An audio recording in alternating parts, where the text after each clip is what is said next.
सत साहिब भाइयों और बहनों, आज के इस वीडियो में हम जानेंगे कबीर जी का जीवन और उससे जुड़ी शिक्षाओं के विषय में। तो आइए जानते हैं कबीर जी कौन थे। कबीर जी एक महान संत, कवि और समाज सुधारक थे, जिनका जन्म 15वीं सदी में भारत के उत्तर प्रदेश में हुआ। वे भक्ति आंदोलन के एक प्रमुख व्यक्तित्व रहे और उनकी शिक्षाएं आज भी लोगों को प्रेरित करती हैं।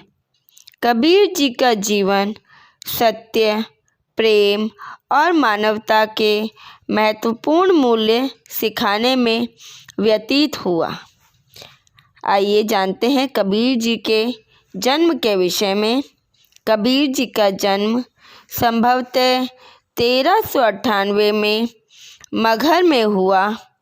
कहा जाता है कि उनका वास्तविक पिता एक हिंदू ब्राह्मण और माता एक मुसलमान थी। हालांकि कबीर जी का पालन पोषण एक मुस्लिम परिवार द्वारा किया गया। कबीर जी के जीवन के प्रारंभिक वर्षों में ही उन्हें सत्य और मार्गदर्शन की खोज करने की प्रेरणा मिली। कबीर जी की शिक्षाएं और उनकी कविताएं समाज में फैली हुई अंधविश्वास, जाति व्यवस्था और धार्मिक कट्टरता के खिलाफ एक तीखा प्रहार थी। वह सदा मानवता की भलाई के लिए प्रयासरत रहे।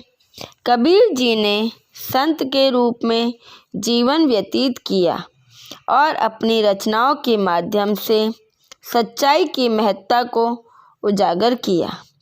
उनका निधन 1518 के आसपास हुआ और उनके अनुयायी उन्हें एक महान संत के रूप में पूजते हैं।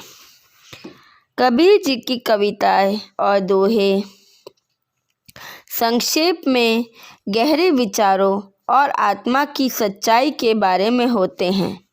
उन्होंने कहा है, राम नाम को ले हरि भक्ति में, तेरे ही में हूँ तेरा ही मैं। दुख बिनु सुख होत नहीं, सुख बिनु दुख न जानू। इन वाक्यों में कबीर जी ने मानवता और प्रेम को सबसे बड़े मूल्य के रूप में प्रस्तुत किया है। धन्यवाद।